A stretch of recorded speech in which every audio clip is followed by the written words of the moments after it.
Good morning, good afternoon, good evening, wherever you are in the world. I hope you're good. I hope you're well. It's the return of the 3 questions from Tottenham on tour, and it's a return on his second appearance, my dear friend and brother, Craig O'Sullivan. How are you, Craig? I'm good, thank you, mate. You? All good, and all the better for seeing you. I'm just going to wave to some people just now as well. So, 3 questions I have for you, and let's see what answers you have. So, first one for you, Craig. When/why did you become Levy Out? The moment he sacked Poch was the definitive moment. The time, or should I say, the transfer windows when we brought no one was the beginning.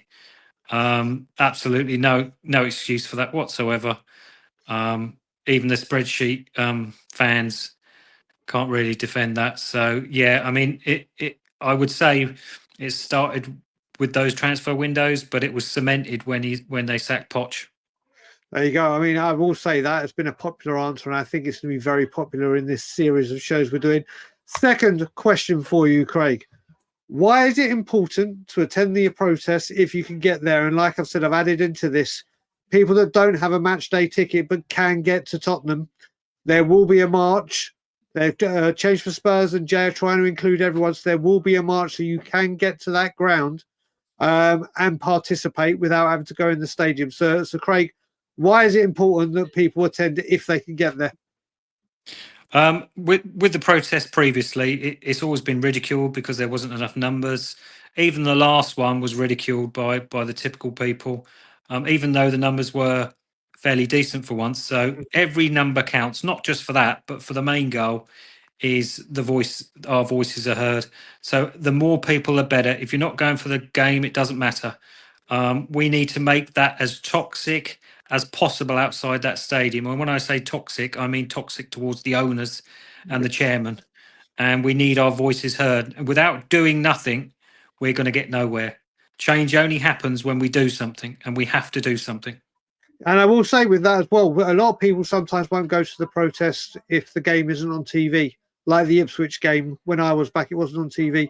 Obviously, it's a massive game. You will be able to watch it and not miss a kick because every single pub in Tottenham will be showing it. And you mentioned about change, Craig. The final question for you. What does change at Tottenham look like for you? What do you want to see to resemble change? And there's many people that say many different things. Where are you on it? I think we have to be realistic here of what we want and what we can achieve.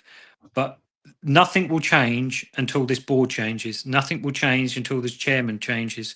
Nothing will change until these owners changes. You know, what we don't want to do is be in a situation where we push for change. We haven't been specific what that change is.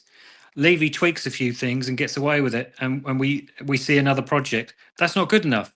He's been here 24 years. The owners have been here 24 years. They've failed us year after year.